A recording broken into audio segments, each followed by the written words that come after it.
episode of Surviving in a Military-Controlled Region, I called both Honda of Keene, New Hampshire and Honda of Temecula, California to find out why the rear brakes of my minivan have been neglected to be serviced or repaired for 145,000 miles. So they did not have a definitive answer to that. And the service manager at Honda of Keene seemed to back up their performance of how they handled this situation 100%, telling me everything that he could think of, why this would be considered normal by them. While the service manager in Temecula, California admitted that he could see my point, that this was somehow wrong, but he also had many excuses and never once seemed apologetic or shocked at the news. Like David Vaught, Rick at Temecula seemed as if he were used to hearing this type of thing, and he was more put off at having to hear such a long report from me than anything else. If anything was a nuisance about this whole thing, it was my long phone call with them and not the type of service that they provide at their dealerships. So what some of you will begin to notice in military-controlled regions is that there are many setups where the businesses that you deal with begin to act in ways that suggest they are not taking you serious and are looking at the situation as some type of game. So what they have found out is that by acting that way, they could usually get their customer to hurt themselves by acting irate.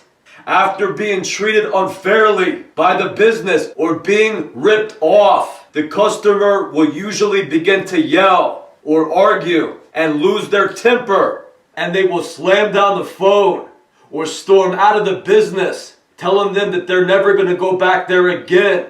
So by doing that, these guys will win because you are not forcing that corporation to do what is fair and to correct their wrongs.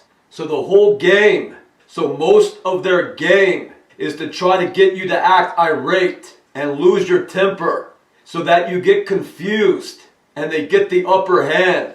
And sometimes they may even tell you, you're not allowed to come here anymore. So that is a big part of their game. And that's always how they get the upper hand. So if you go across town to another mechanic's garage and you get the same treatment there, and you have another argument over there, this is how you slowly evict yourself from every business in your town. This is how you help them destabilize your life. So pretty soon, you are not going to have any place else to go. So that is how the MK Ultra program begins a psychological attack on people who will begin to feel like everywhere they go, they are having problems or are in trouble because they have lost their tempers or had arguments. So as you noticed in part 16, I started at Dube's Tire and Car Center, and I ended at Honda of Keene, where both of these businesses gave me problems concerning my electric sliding doors on the minivan.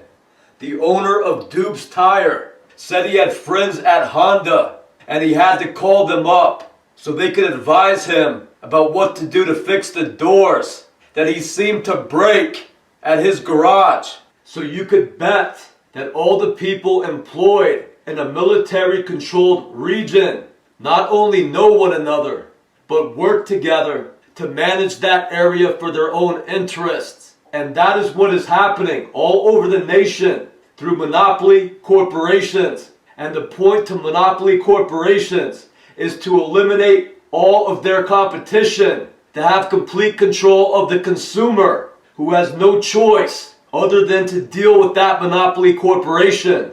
And if you begin to be treated unfairly there, or even illegally, you will have no choice other than to accept that, because they have become the dictators to that trade.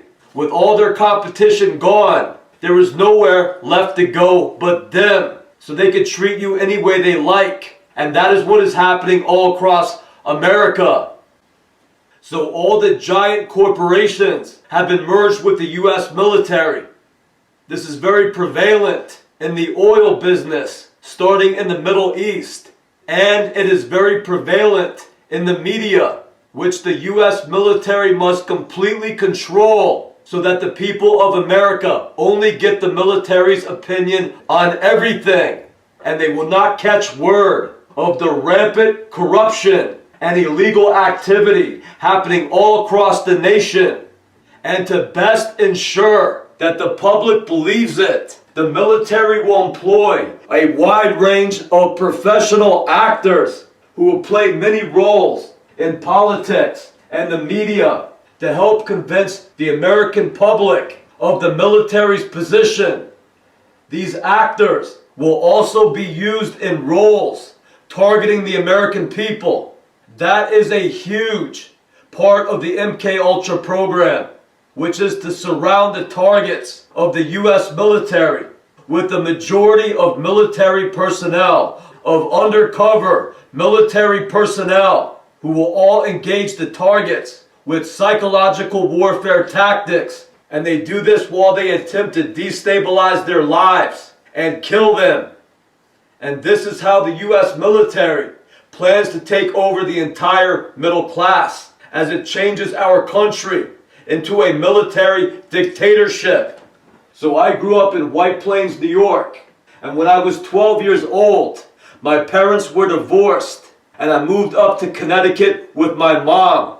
And Brookfield, Connecticut, like Keene, New Hampshire, is a military-controlled region. And Brookfield, Connecticut is one of the areas where the military arranges for many actors to live. They are also part of secret societies like the Oddfellows, which are something like the Freemasons, only they offer their membership to children, and they have youth orders. In the Oddfellow organization, the military is highly esteemed, and its higher level members identify themselves as being associated with the US military.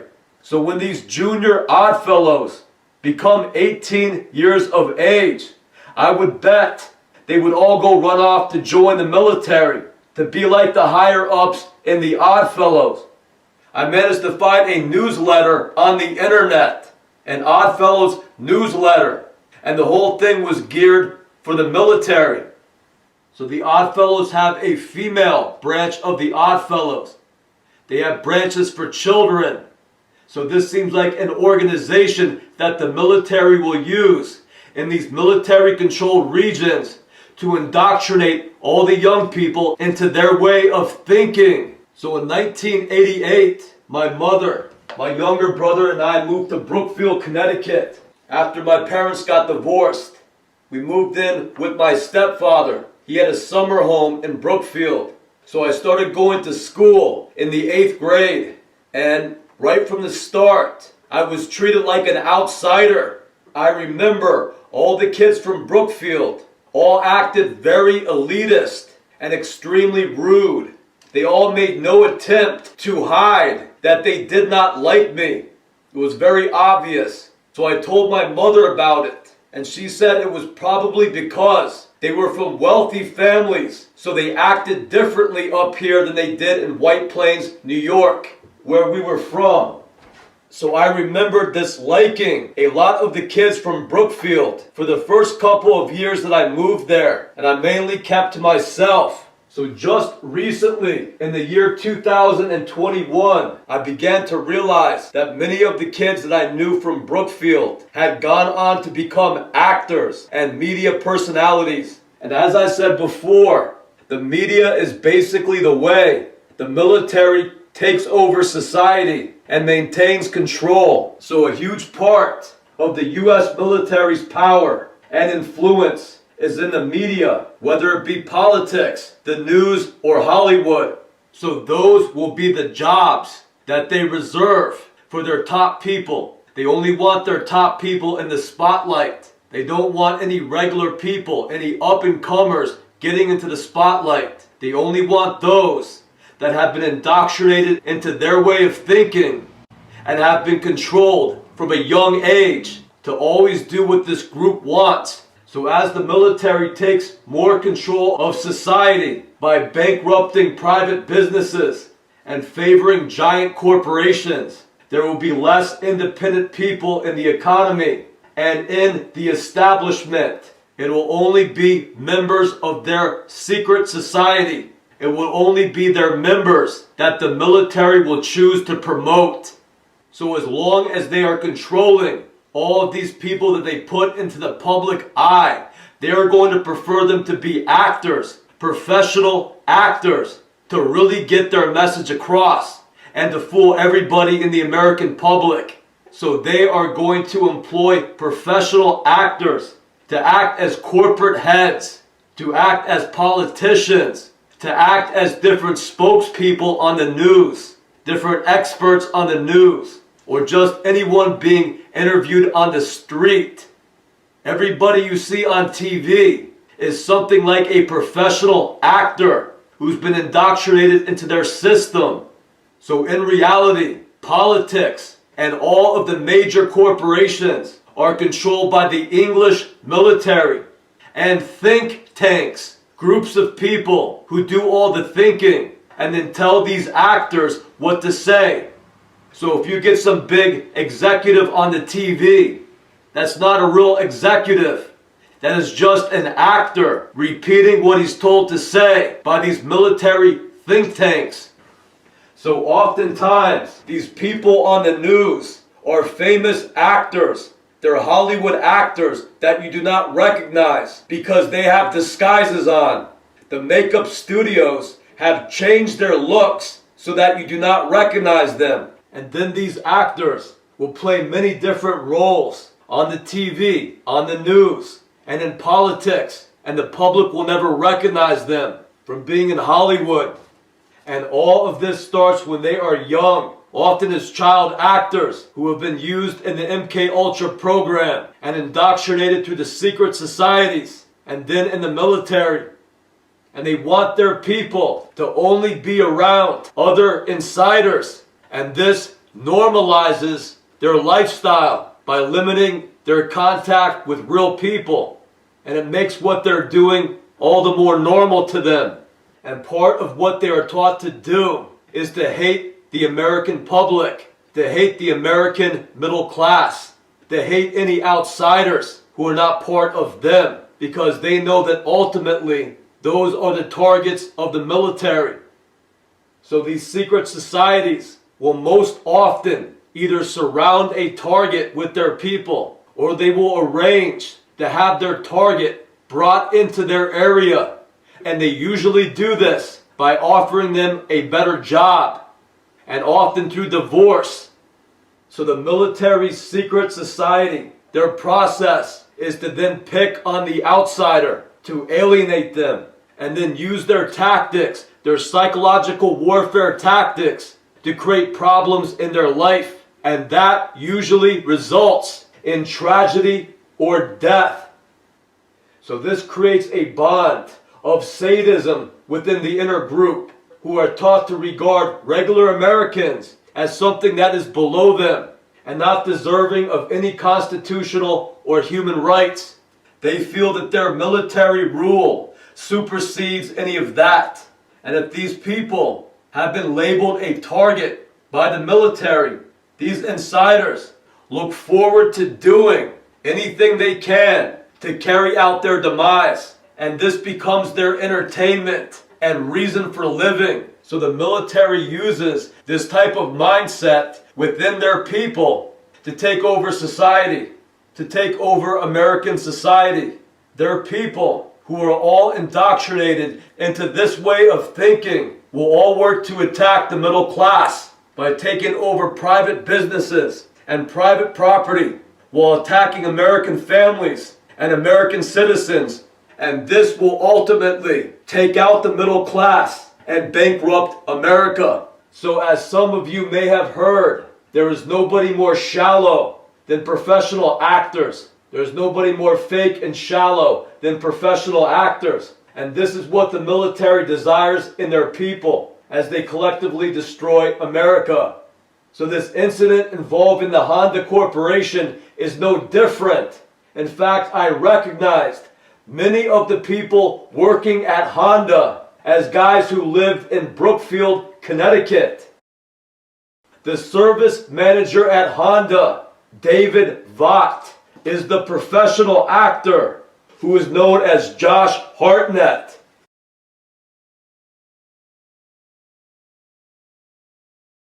And he played in such movies as O and the Virgin Suicides. He was in my grade in Brookfield High School, where he went by the name of Jason Colbreth. So the last time I saw Jason Colbreth was in the spring of 1996 when I was 20 years old. I had not seen him for like 3 years since high school. And then he calls me up out of the blue and he wants to go hang out.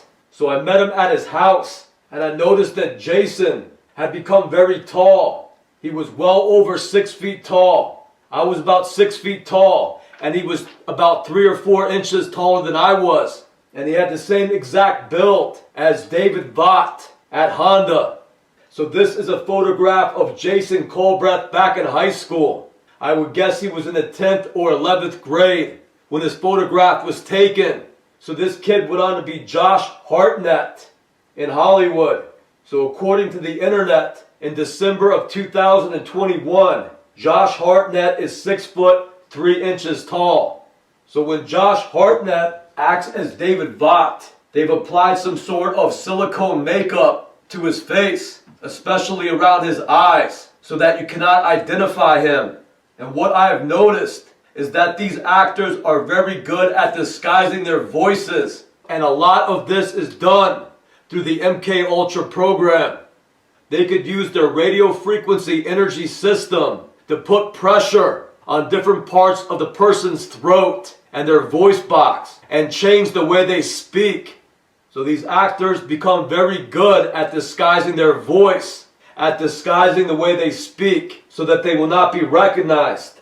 So oftentimes their voices will be different. So if you noticed in the previous episode, David Vaught answers the phone at Honda and he says, "Service, this is Shane speaking. How can I help you?" How you doing? Good, how you doing? Good. Service is spinning and password helping. The service is spinning and password helping. The service is spinning and password helping. The service is spinning and password helping.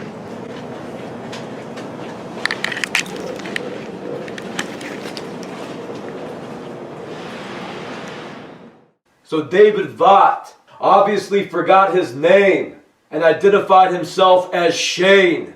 And Shane is somebody else who works at Honda. So David Vaught even forgot his name, which again proves none of them are real people. They are actors. So the way that Josh Hartnett and members of the military's secret society look at it is that David Vaught is just another acting role that Josh Hartnett is playing. Only in this role, they could attempt to sabotage or kill John Harwood, who has become a target of the MK Ultra program. There may even be some sort of bonus involved if they are able to pull it off. And obviously Josh Hartnett grew up in the same town as I did, so he is familiar with me. And he may have tried something like this on me before. So I plan to speak more about all of these individuals later. But to tell you a little bit about Jason Colbreth, known as Josh Hartnett, in high school, he acted like a very friendly kid. And then I did not see him for a couple of years. And then he called me up out of the blue. And like I said, I went to go meet him. And we went out one night. We went to a bar. And we went to a club called Streets. And the whole night, he acted like he had a disdain for me. Like he didn't really want to hang out with me. It was like the conversation was strained. And we didn't get along so well. So after noticing the way he would act, like he really didn't like me or want to hang out with me, I wondered why he would call me and suggest that we go hang out. And the reason for that was probably because the military or the secret society that he was part of had suggested that he do that as part of one of their plans. So I'll talk more about Jason Colbreth, also known as Josh Hartnett, at a later time. So years later, when military-controlled Honda of Keene is making repairing my vehicle impossible so that I continue driving it in a dangerous state, men like Josh Hartnett will be used to play the role of the service manager.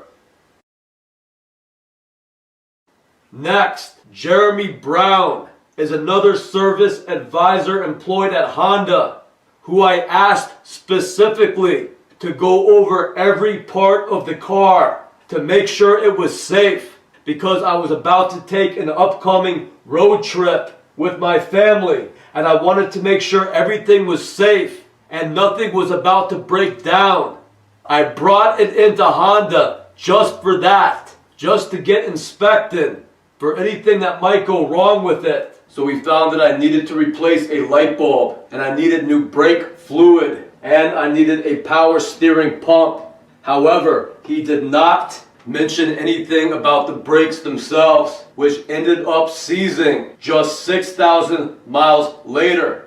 So I remember Jeremy Brown calling me up to tell me what he found wrong with my vehicle, and he spoke in a way that suggested that he knew his job very well. He knew the ins and outs of Honda vehicles, and he went into specific details about my vehicle, and he discussed the repairs in so much detail that it seemed as if he were overdoing it. So he overdid the knowledgeable guy act to the point that he sounded a little bit fake. So looking back at it, it was obvious that Jeremy Brown was putting on an act. So he was good at talking to people, but he was also very good at lying to people too, which is why the military may like to employ men like Jeremy Brown, who will come across as a good guy, when in fact he is just another actor, and one who is very good at lying to people and fooling people and working for the military's deadly MK Ultra program. Next is a video taken at Keene State College in the spring of 2019, where my daughter's middle school was using their theater for their musical production entitled The Beekeeper.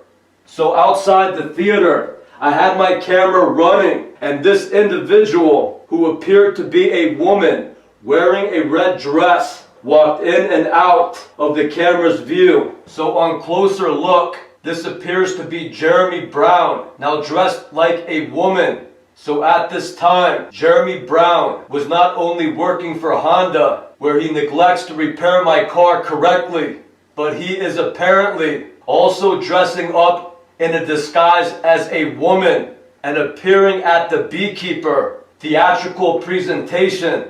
And at the end of the show, he is standing up on the stage with a group of female staff members who have directed the show and apparently are part of something called the New Hampshire Dance Institute, which is based in Keene, New Hampshire.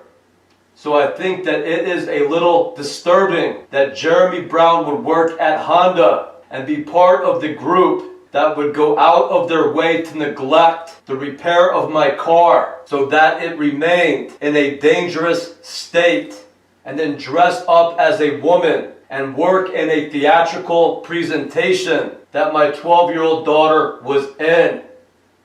If that doesn't spell MK Ultra and military-controlled region, I don't know what does. So as I discussed in many videos, the MK Ultra program is very big into disguises, where they act as many different people. And they do this as they follow their target around and often interact with their target in society. So they will change the way they look, they will change the way they speak, and they will even change their sexual identity. So it is often very hard to recognize them. And this is also what professional actors do all throughout the media. They will change their appearance, and they will change their names, and they will act as many different people. So after studying all of the Jeremy Brown and Woman in Red footage, I believe that this person is also known as Richard Patrick, who was the lead singer for the band called Fulford, which was known for such songs as Hey Man, Nice Shot.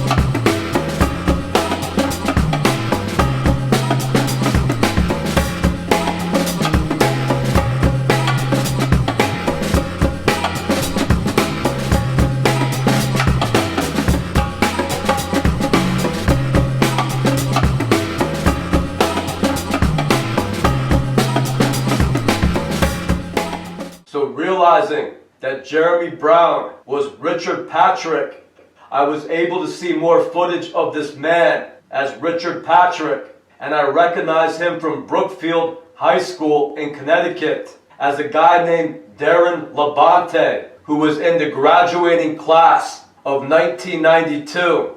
So he graduated 1 year ahead of me. So I remember talking to Darren Labonte a couple of times in school, where he acted like a friendly kid, and I remember that he said he was a black belt in something like Taekwondo. So I just did a search for Darren Labonte on the internet, and I found a list of articles that all said that after high school, Darren Labonte joined the army, and later he was recruited by the CIA, and in the year 2009, he died in Afghanistan due to a terrorist bomb attack. So there were a few different articles on the subject. One was entitled Ceremony to Honor Two Brookfield Vets, written by Mackenzie Rigg at News Times. The second was called Our Fallen Heroes, Darren Labonte, which was written by Eisen Donov and printed on a website called SOFREP or SOFREP. It says it is a military interest website. And 3, in an article entitled Family Sheds Light on CIA Officer's Life. And that is written by Adam Goldman from the Associated Press on the website boston.com. And 4, an article from Newsweek entitled Brookfield Native at Center of Triple Agent Tragedy, written by Aaron Boyd. And this article posts excerpts from the upcoming book about the incident. And that book is called The Triple Agent by Joby Warwick. So according to these articles, this was the story that I was able to piece together and summarize. In 1992, Darren Labonte enlisted in the Army right out of high school, and he went into the Ranger Indoctrination Program. He then stayed for 2 enlistments and then left the Army in the year 2000 to become a police officer in Illinois. Then at some point he became a U.S. Marshal and then an FBI agent in New York. But he also attended the University of Missouri and Boston University and got his master's degree in criminal justice. So between the years 2000 and 2006, Darren Labonte not only worked as a police officer in the state of Illinois, and then an FBI agent in New York, and a U.S. Marshal. He also got his master's degree in criminal justice after studying at the University of Missouri and also Boston University. So that seems a little hard to believe, but I guess that it is possible if he constantly moved all around the country and did not work at these jobs for too long. Then in 2006, Darren Labonte was recruited by the CIA, where he worked as a paramilitary officer and later an operations officer in Jordan, which is in the Middle East. Then 3 years later, in December of 2009, Darren Labonte was supposedly killed by a terrorist suicide bomber who was allowed into a U.S. military base called Camp Chapman, which is located in Afghanistan. So like I said, this Newsweek article also reprinted sections from the book called The Triple Agent, which is written by Joby Warwick. So according to that book, there was a doctor from Jordan who had been arrested by the Jordan government for posting anti-Western statements on the internet. And later, he was turned into a spy for the Jordan Military Intelligence Agency. So before any of this doctor named Ballaway had worked at a United Nations medical clinic that was located in Jordan, I'm going to guess. So after his arrest, they sent the doctor from Jordan all the way across the Middle East into the country of Pakistan to act as a spy while he posed as a doctor for known terrorists. So at some point, the Jordan government contacted the CIA and they said they had arrested a doctor who had access to terrorist leaders. And the CIA wanted to arrange a meeting so that they could question the doctor and locate the terrorist leaders. So even though Dr. Ballaway requested that the meeting take place in a town in Pakistan where there were cafes and shops, Jordan's military intelligence did not like that idea, and they suggested the meeting take place at a U.S. military base, and that is Camp Chapman, located in Afghanistan. So Dr. Ballaway drove there one day, and he was allowed into the base, where his car then blew up, killing himself and several people, including Darren Labonte. So if you carefully read these articles, there are many clues that suggest that something is happening behind the scenes. Quite often, these reports are mixed with lies. They will tell you about something that happened, but they will change the location and some of the details. So if you find something like this on the internet, the first thing that you want to do is make a copy of it. And you want to do that with your video camera, or at least copy and paste it as a document. And that way you have a record of what was posted on the internet in case it changes or is deleted later. Don't just bookmark it and trust that it will stay there and remain the same. So in the News Times article written by Mackenzie Rigg, she writes that while working for the CIA, Darren Labonte moved with his wife and daughter to Jordan in January of 2009. So as fate would have it, Darren Labonte was in Jordan around the time when Dr. Ballaway was arrested by the Jordan military cops. So since Darren Labonte went on to become Dr. Ballaway's case officer for the CIA, I'm going to guess that Darren Labonte possibly had something to do with Dr. Ballaway's arrest by the Jordan military cops. So before his arrest, Dr. Ballaway was not a bad guy. He wasn't a terrorist. It says that he just worked as a doctor at a United Nations medical clinic, and he was arrested for posting anti-Western rants on the internet. So according to this book, The Triple Agent, the Jordan military contacted the CIA, and the Jordan military said, "We arrested a doctor," and then sent him to Pakistan to act as a spy. So if the CIA wanted to meet this doctor, this would be a good time to arrange a meeting. So the Jordan intelligence agent who was in charge of Dr. Ballaway was a guy named Ali bin Zeed. And Ali bin Zeed just happened to be a friend of Darren Labonte's. It says in one of these articles, it says in this book that Ali bin Zeed was a close friend of Darren Labonte, which further suggests that Darren Labonte had been part of the Jordan intelligence agency's plot to arrest the doctor and then send him into Pakistan as a spy, even though this doctor had never worked as a spy before.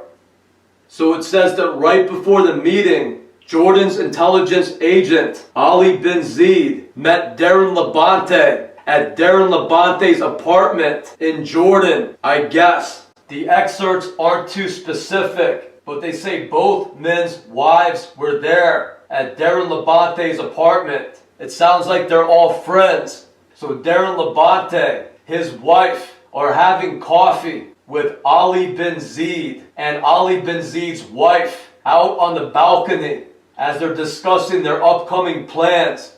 So from there, Darren Labonte and the Jordan agent, Ali bin Zeid, then go to the airport and take off for Afghanistan to go to Camp Chapman and arrange for Dr. Balloway to meet them. So again, the excerpts seem to skip major parts, but the gist of the story is that Dr. Balloway does not want to meet at the U.S. military base. He suggested meeting at a town in Pakistan where there are cafes and shops. But Ali bin Zeid, the military agent from Jordan, continues to try to convince the doctor to meet at Camp Chapman because the quote is that Dr. Balloway eventually relents and shows up at Camp Chapman in a car. So even though the alert is up at Camp Chapman, Dr. Balloway's car is apparently allowed into the base without being thoroughly checked. And once he drives into the base, a bomb is detonated, killing many people, including Dr. Balloway, Darren Labonte, and the Jordan agent, Ali bin Zeid. So after reading all the articles and the excerpts from the book, none of this makes any sense. First, we are supposed to believe that the Jordan military arrests a doctor for a blog page on the internet. Then they send him all the way across the Middle East to go live in another country as a spy with apparently no backup or support from the Jordan government that just hopes that everything is going to go well. So in Pakistan, he has little contact with the Jordan government. He supposedly has no contact with the CIA. And then one day, the CIA thinks it's a good idea to let this guy who's been living with terrorists just drive his vehicle onto a U.S. military base without even checking the vehicle for weapons or explosives. And this results in a bomb going off, killing a bunch of people at that military base. So if the Jordan government had arranged this and then called up the CIA and said, hey, we got this great spy, we want you to meet him, the first thing the Jordan government should have done is made all the arrangements for a safe meeting. And if things are uncertain at that point, Jordan's government shouldn't have contacted the American government at all about that situation.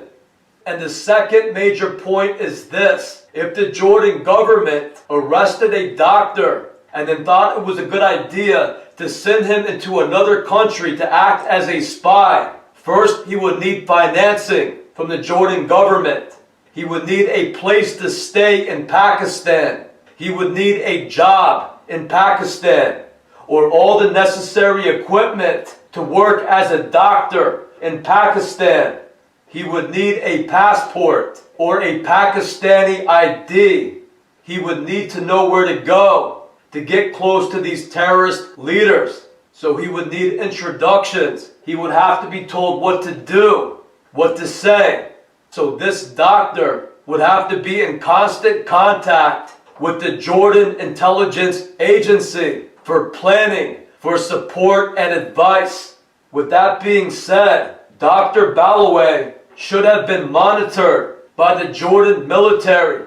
So the idea that none of this happened suggests that the CIA is lying about a lot of this.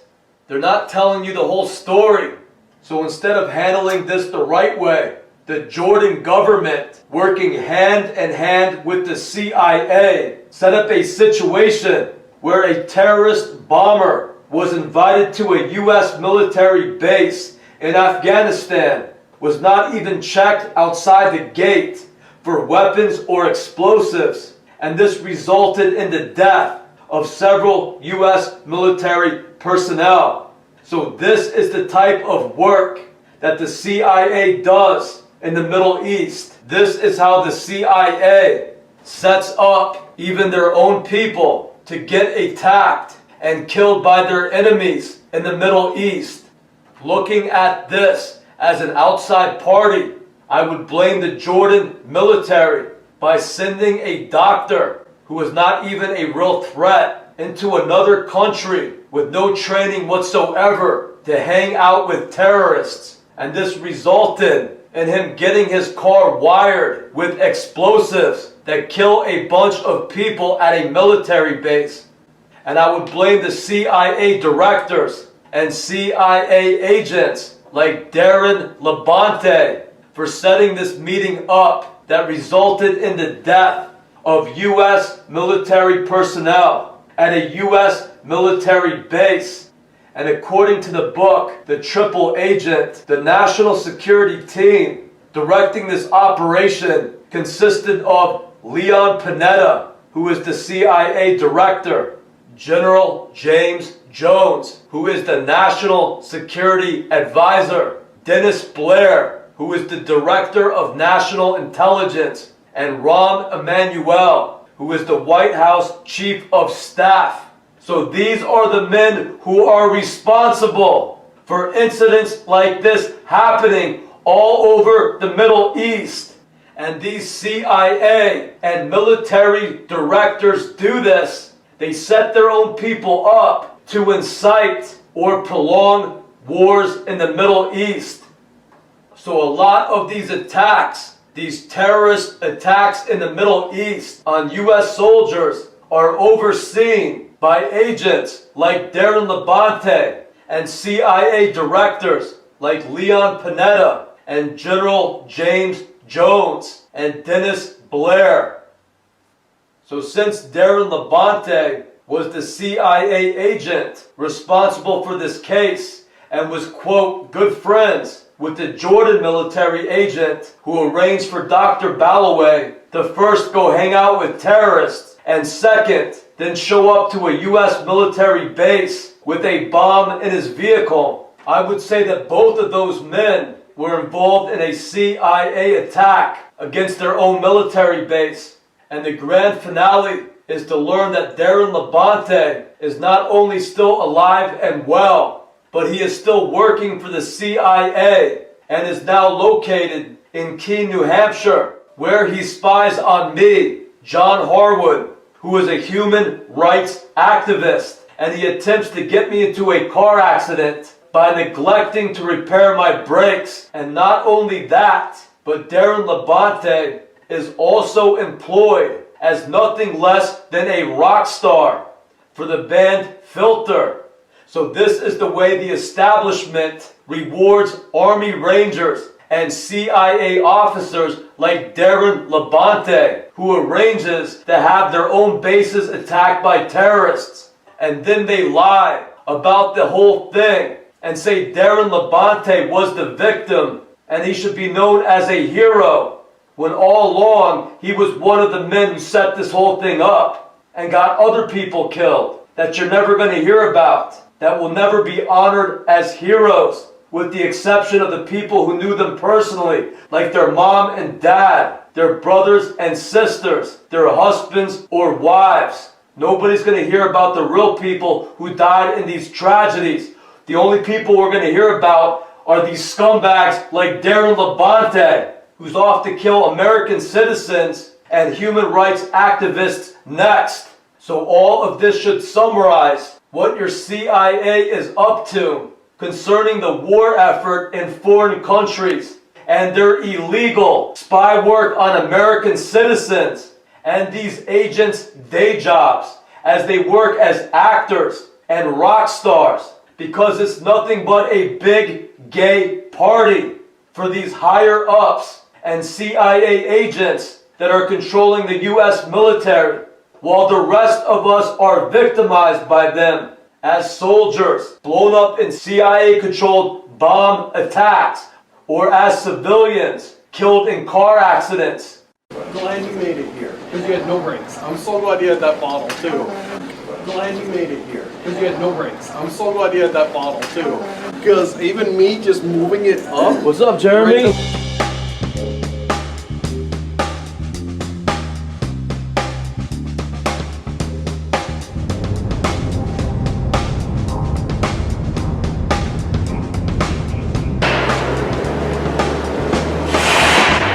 How you doing today? Brandon, John, Brandon. Oh, you're Brandon. Nice to meet you, sir.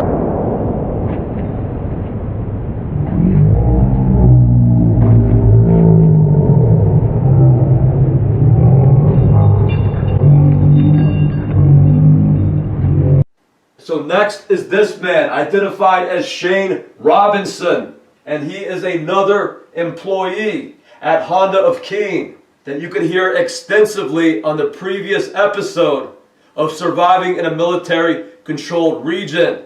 So every time Shane Robinson got on the phone, it was like entering into a psychological chess game with him. It seemed as if Shane Robinson was going out of his way to confuse the situation and be difficult, especially in regards to fixing my minivan's sliding doors, which are both giving me problems. So these are electronic doors, and if they both are malfunctioning, I cannot get people in and out of my minivan. So it would go on to be a big problem. So it was a challenge, to say the least, dealing with Shane Robinson on the phone concerning getting these electronic doors repaired.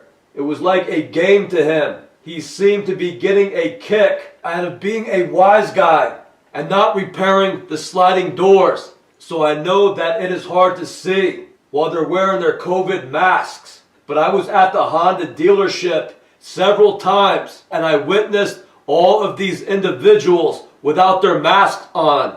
So I got a good look at all of these guys again and again and again. So I believe that Shane Robinson is a man known as Benjamin Fulford. So I first became aware of Benjamin Fulford on the YouTube channel called Project Camelot. And Project Camelot is run by a woman named Carrie Cassidy. And it contains many people with stories about UFOs and government conspiracies. And in my opinion, this show is extremely bad.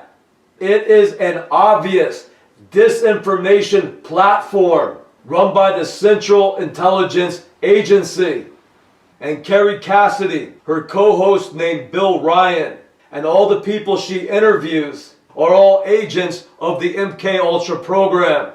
And Benjamin Fulford was one of the people that she had on her show. So Benjamin Fulford spoke Japanese and presented himself as a US or a Canadian agent who spent a lot of time in Japan. So after listening to him speak, you were supposed to get the idea that he was part of some sort of resistance against the Illuminati or against the bad side of the US government. So Benjamin Fulford said that he was in communication with the Japanese secret societies, and that he learned that the Japanese secret societies were willing to stand up against the American and the Western secret societies like the Illuminati. So I don't really know what the point of that statement was, other than to spread more disinformation. There are no secret societies in Japan that are against the secret societies in the Western countries. Like all secret societies, they all work together to attack everyday citizens. That is why they have to keep everything secret. These secret societies are basically an extension of the military and the intelligence agencies. These secret societies are basically the CIA. So the secret societies in Japan are no different than the secret societies in the United States or in England. And they all work together because they have a common goal. And I want to tell everybody that the establishment in Japan is very much like the establishment in the US. And they all work together in the corporate world. So the establishment people in Japan are not going to go up against anyone in America if it is bad for business. So there is always an aura that hovers around the secret societies like the Freemasons, and that we are told that they contain wonder and secret knowledge. But the truth is that the secret societies are kept secret mainly because they all participate in organized crime, like human trafficking and occult crimes that they commit against the middle class, that they commit against the regular citizens of every country. And most, if not all, of these secret society members are ignorant and primitive and unsophisticated. Most of the people that belong to these secret societies are idiots. In the year 2012, I believe that Benjamin Fulford went by the name Mark Kernacki and was employed at the Office of Adult Probation in Derby, Connecticut, that I was sent to on a probation sentence for the charge of carrying a dangerous weapon or a loaded .22 caliber rifle in my car. And I was given a 3-year probation sentence. And Mark Kernacki, also known as Benjamin Fulford, was assigned to be my probation officer. So obviously, Benjamin Fulford is not an activist. He is not against the establishment. He is not against the secret societies. He is the establishment. He is a member of the secret societies. So while I went there, Mark Kernacki did 2 things that I considered wrong. So first, he continued to ask me over and over again what I did in life besides work at my job and finish the publication of my book. So over and over again, it was like he was hinting that he wanted me to tell him something personal about myself. So every time I went in there for many months, he would hint that he already knew something about me, but was just waiting for me to bring it up. For example, concerning my YouTube channel, and he would say things like, "Is there anything that you do besides go to work and work on your novel? You told me all of that. Is there anything else that you do? Are you involved with any groups? Do you do any volunteer work?" And then when I would say no, he would sigh and he would kind of look down, "Oh well, too bad for me." So one day when he pulled that act, I fell for it. And I told him about my YouTube channel. And he wrote down the YouTube channel's name, which is Bulletproof Cyrus. So the very next time I was in there, Mark Kernacki said that he was sending me to an appointment for a mental health evaluation with a place called Catholic Charities. So there I was interviewed by a man for about a half hour or so. And then I was dismissed without any further appointments. But still, Mark Kernacki's behavior was something of a setup to entrap me, to telling him about my YouTube page that discussed things like government conspiracies and UFOs. And he did this to send me to a mental health evaluator with the hope of inhibiting my process of finishing probation. So throughout our meetings, I also informed Mark Kernacki of my plans to be reunited with my wife and my 2 daughters who were forced to move up to New Hampshire. After my arrest, Rachel had to move from Connecticut into her parents' house when I spent 4 months at the New Haven County Correctional Center in New Haven, Connecticut. So one day he said, "I know that you want to get up to New Hampshire to get back with your wife and your daughters, but you still have another 2 years left on probation.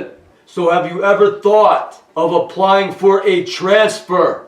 He said, "All you have to do is go up to New Hampshire and find a job and a place to stay, and then I could transfer you up there and you can complete your probation in New Hampshire." And he wrote me a 2-week travel pass. He gave me permission to leave the state for 2 weeks so that I could go up to New Hampshire to find an apartment and a job. So I thanked him. and I went up to New Hampshire, and I was able to rent a little rundown 2-room cottage. It cost a little over $3,000 to rent that cottage for 3 months. So after getting that place, I found a job on Craigslist working for a landscape company. So at the end of 2 weeks, I went back to Connecticut. I met with Mark Kornacki, and he said, great. Now the next step is to process the paperwork. So you have to stay out of New Hampshire for the next 2 months while they process the transfer. So when he told me that it would take 2 months, I said that's going to be a little rough because I have to pay the rent in Connecticut as well as the rent in New Hampshire. And I don't make a whole lot of money. And at that point he shrugged his shoulders. So Mark Kornacki said, yeah, I would have told you earlier, but this was the first time I did a transfer. So I wasn't exactly sure about it. And then he called in his supervisor named Michelle, who said that she was going to handle the paperwork for the transfer. So I thanked them both and I left the office. So to make a long story short, after 2 months, Mark Kornacki called me in and said that the state of New Hampshire rejected my request to be transferred up there due to a police contact. And I told him I had no police contact ever in New Hampshire. And he said, well, I don't know. Why don't you call them up? So I called up the Keene Police Department and I called up the Swansea Police Department. And both departments said that they had never heard of me. And on top of that, they never remember being contacted by anyone concerning me. So at that point, I called up the New Hampshire Probation Department, and they said they never received any request for a transfer. They never even heard of me. There was never even a request sent from Connecticut to New Hampshire. So at that time, I realized that both Mark Kornacki and his supervisor named Michelle had done this on purpose to cause problems for me and to waste my money. So Mark Kornacki, also known as Benjamin Fulford, is also known as Shane Robinson, who again was chosen by the U.S. military to make life impossible or dangerous for me as he worked on the Honda team, which neglected to repair my car for several years. Next is this individual, identified as Jason McLean, who is the general manager at Honda. You could see the entire video that I took of Jason McLean taking a test drive with me at the end of part 16 of this series. But this guy is also a public figure, an actor who plays the role of Alex Jones, who is a radio show host who appeared extensively on YouTube. I think Alex Jones is known to have blue eyes, but on many of his talk shows uploaded onto YouTube, you cannot really tell what color his eyes are. Regardless, it is easy to change somebody's eye color with contact lenses. So everybody should know that the figure known as Alex Jones is actually played by several different men, starting with the comedian known as Bill Hicks, who supposedly died in 1994 from cancer. Of course, Bill Hicks did not really die. He just reinvented himself as Alex Jones, a right-wing radio show host and documentary filmmaker from Austin, Texas. This happens a lot in Hollywood. Many actors who are said to have died actually just change their appearance and act under a different name.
Alex Jones was an important figure for the military to invent and promote due to the fact that they wanted to hijack the truth movement, which focused on government conspiracies and UFOs.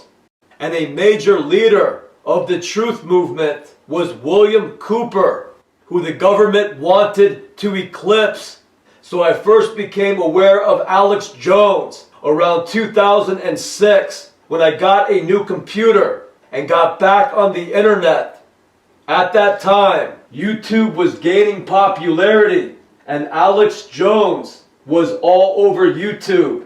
Alex Jones had the attitude of an outspoken person who was fed up with all the government corruption. He often spoke in a humorous manner and was known for his occasional anger outbursts, which were often amusing. This sort of personality seemed to attract a lot of attention that would have been focused on men like William Cooper.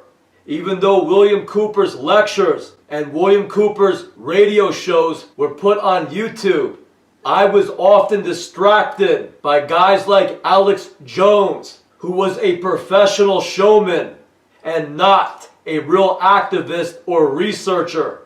And that is the reason the military establishment will use men like Bill Hicks to act as Alex Jones, because Bill Hicks is an entertainer and their mission is to capture the spotlight and take the attention off of men like William Cooper and put it on one of their comedians or showmen or actors like Bill Hicks, also known as Alex Jones. Like I said, the figure known as Alex Jones has been played by several different men. Another actor and comedian who played the role of Alex Jones is Sam Kinison, who supposedly died in a car accident in 1992. Due to Alex Jones' popularity increasing through the years, the military had to find new men to play the role of Alex Jones when people like Bill Hicks, born in 1961, and Sam Kinison, born in 1953, became too old to play that role. So they had to get younger men to act as Alex Jones. So according to Wikipedia, Alex Jones was born in 1974. However, I remember seeing his shows on YouTube around 2007 and 2008, where Alex Jones appeared to be in his late 40s or early 50s. So that lines up with Bill Hicks and Sam Kinison. So this man, known as Jason McLean, who's identified as the general manager of Honda of Keene, is also one of the men who act as Alex Jones. In the last couple of years, I have seen 2 or 3 different men acting as Alex Jones. He always looks different, and I began to notice that he wasn't the same man. So I believe that Jason McLean also lived in Brookfield, Connecticut, where he was known as Mike Zezza. In Brookfield High School, Mike Zezza was a year older than me, and in the graduating class of 1992. I did not know Mike Zezza personally, but I would often see him in the hallways where he would walk past with a vacant look in his eyes, and he often seemed withdrawn. Mike Zezza also had a sister who was in my grade, and I had a class with her, and she also acted the same way, somewhat withdrawn and very quiet. And I remember in class that she would never say anything. So around the year 2005, I heard from a mutual friend named Tyler Kerr that Mike Zezza had become a Brookfield, Connecticut town cop. So after watching the Alex Jones show quite often, from 2007 through 2011, I watched his show go from okay to bad to worse. And by 2013, all of his realistic sounding information seemed to dwindle to almost nothing. And by 2014, he sounded exactly like the right-wing mainstream media with a conservative and pro-military position. In August of 2018, YouTube removed the Alex Jones channel, and at that point, the Alex Jones Corporation shifted everything onto their own website, onto a privately owned website called InfoWars. Even though there seemed to be an attempt to silence him, Alex Jones began to appear on the mainstream news. So he wasn't exactly being kept down by the establishment. So everybody should know that Alex Jones was a conservative media invention from the very start. The idea for the Alex Jones character was developed by the Central Intelligence Agency. And for more information, look up Operation Mockingbird. And there is a document on Wikipedia on that subject.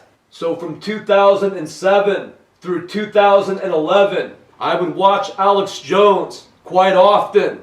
And at that time, I was under the illusion that Alex Jones was a black sheep in the establishment media, meaning that he was the most honest but small group.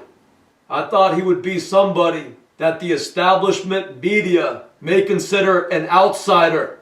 But the truth is that men like Alex Jones are the worst type of men that you will find in the military establishment, because their job is to fake everybody out as they pretend to be somebody they are not. So Alex Jones pretends to be an activist. He pretends to be somebody who is pro-constitutional rights, while all along, men like Alex Jones hate any regular American trying to practice those constitutional rights like freedom of speech and freedom of press, and will do anything to silence those people, like act as the general manager of the car dealership that will attempt to get you into a car accident by refusing to repair your brakes for years on end. So I am a writer, an activist, and a documentary filmmaker, and I am virtually an unknown outside of this ring of military agents who have surrounded me and plot every day to arrest and kill me. And men like Alex Jones are some of them, whether it be Bill Hicks or Sam Kinison or Mike Zeza. All of these men are the same. The military is not going to risk having a guy like Alex Jones grow a conscience on them and then try to do what is right. They will want to have the most corrupt men to play the role of a political activist, so that everything that he reports and everything that he says is plotted out by the military, and they know that he will never do what is right. So the last thing that any of us should do is take men like Alex Jones seriously. And some hallmark signs of men like Alex Jones are: first, he would constantly tell people a little bit of truth and have some realistic sounding reports. And then the very next day, he will completely contradict himself so that his reports and his information did not line up. Second, Alex Jones would appear on the mainstream media. He would be interviewed by the news, and he would also act in small roles in Hollywood movies, like A Scanner Darkly, where he played the small role of an activist who is tased and arrested by the secret police. So he is standing on a street corner, kind of preaching through a megaphone, and a van pulls up, and these cops jump out, dressed in black SWAT team uniforms, and they tase him and throw him in the back of the van to secretly arrest him. And right before they do that, The last thing that he says is, "I used to be one of you guys." And he is referring to these police dressed up in black SWAT team clothes who are abducting citizens off the street. Number 3, the Alex Jones channel was constantly being recommended and promoted by YouTube. Before his channel was taken off of YouTube, before he was banned on YouTube, he had millions of subscribers and had the most popular conspiracy website on YouTube. So the establishment media planned to take down his YouTube page, most likely to shift Alex Jones into the world of politics because he suddenly began to appear on the mainstream news. So sure, he lost his YouTube page, but if he gains a position on the news or in politics, that's even better for him. And all those old reports that he did that had a little bit of truth to them are now all erased. And once again, he looks like somebody who's being persecuted by them, when in fact he is more like these guys who are the secret police.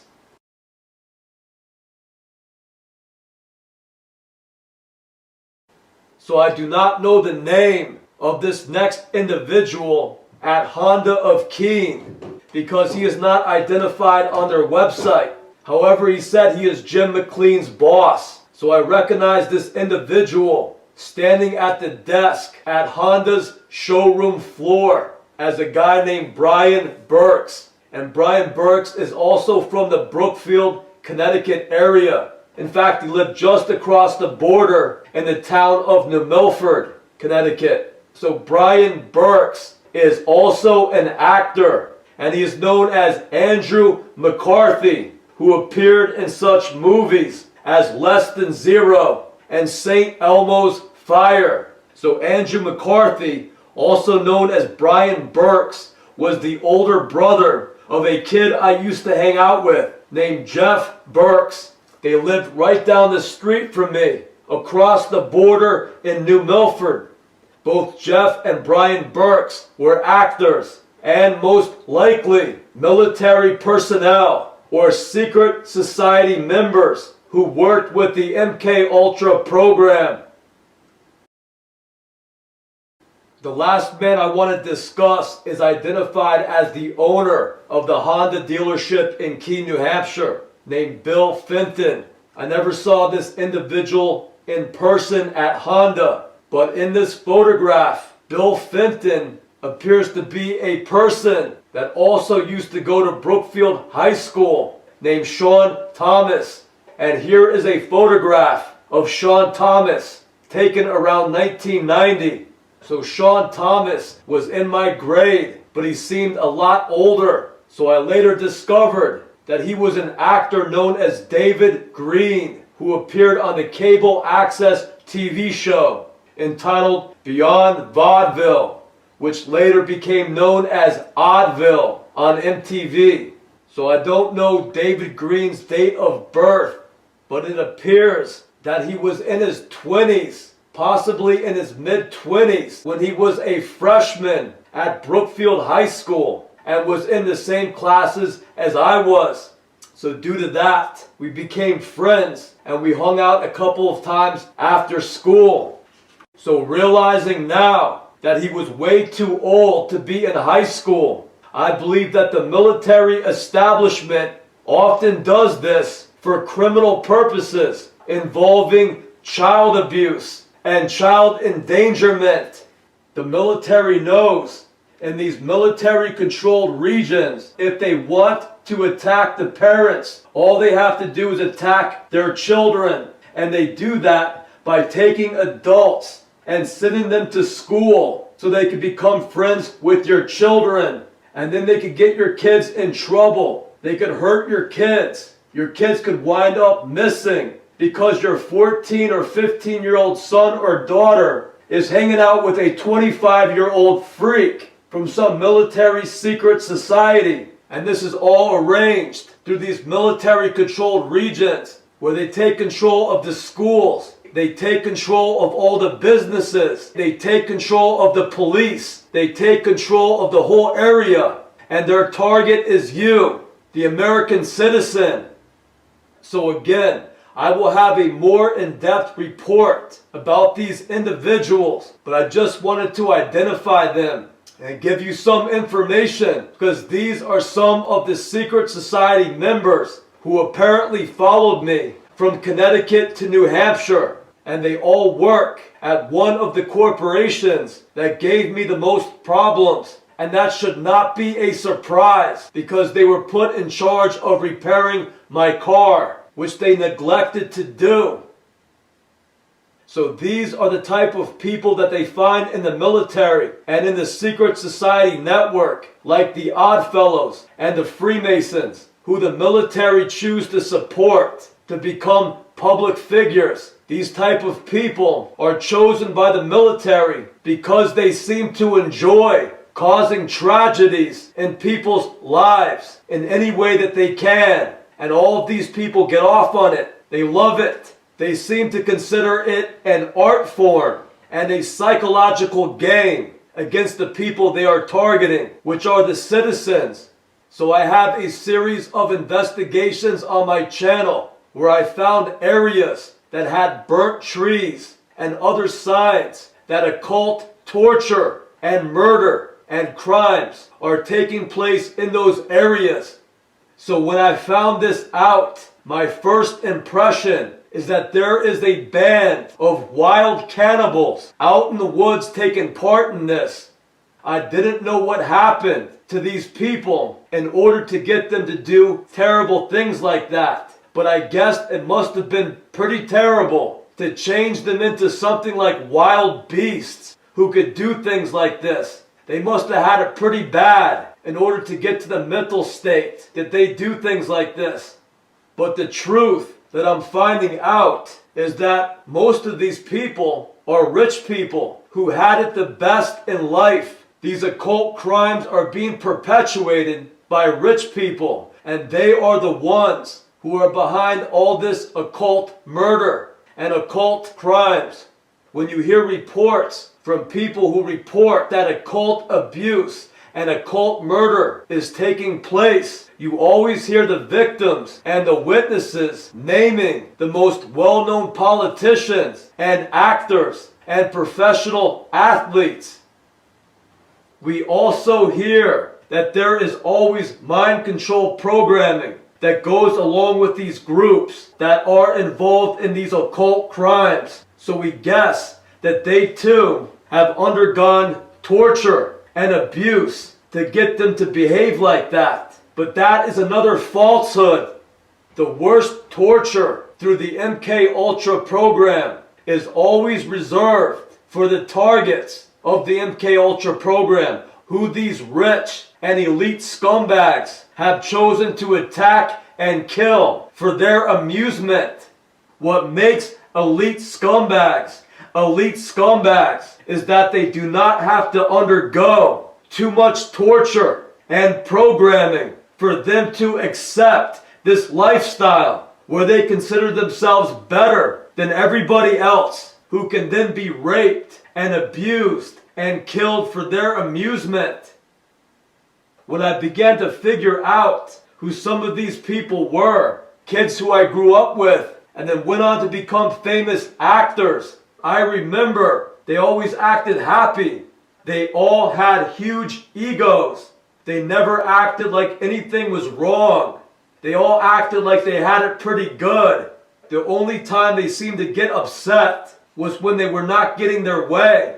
They acted like spoiled rich kids. So I did not see any signs of abuse on any of them. So when the military establishment is looking for people that they want to promote and then give elite jobs to, like in politics or in the media or in Hollywood, they are going to look for the people who were very easy to program. I do not know it personally, but based on what I have learned recently, I would think that instead of a trauma-based program, A lot of these rich kids, a lot of these establishment types are programmed through a reward system and not a torture system. And the reason for that is they probably do not want a bunch of tough kids who had to be tortured until they finally gave in to them, because these kids will probably be the first to attack them any way they can whenever they have the opportunity to do that. So instead, the military establishment likes to promote the young people who they never had a problem with, who always went along with them, who always went along with their sexual advances, who seemed to go along with the sexual abuse, who seemed to go along with the abuse of others, who seemed to get a kick out of them torturing their victims. So these type of people that they choose to advance were always the most easy to program into their elitist lifestyle, where every citizen is regarded as slaves to them, to these rich pedophiles that run everything in society. So what is interesting is that the military establishment also promotes homosexual programming and pedophilia in all of their young agents. As you may have heard, a lot of actors are said to be gay. And when you hear about these child abuse rings, like the one in Omaha, Nebraska, most of the reports are that the pedophile rings are homosexual. The older homosexual agents then see which children do not seem to have a problem with being sexually abused by them.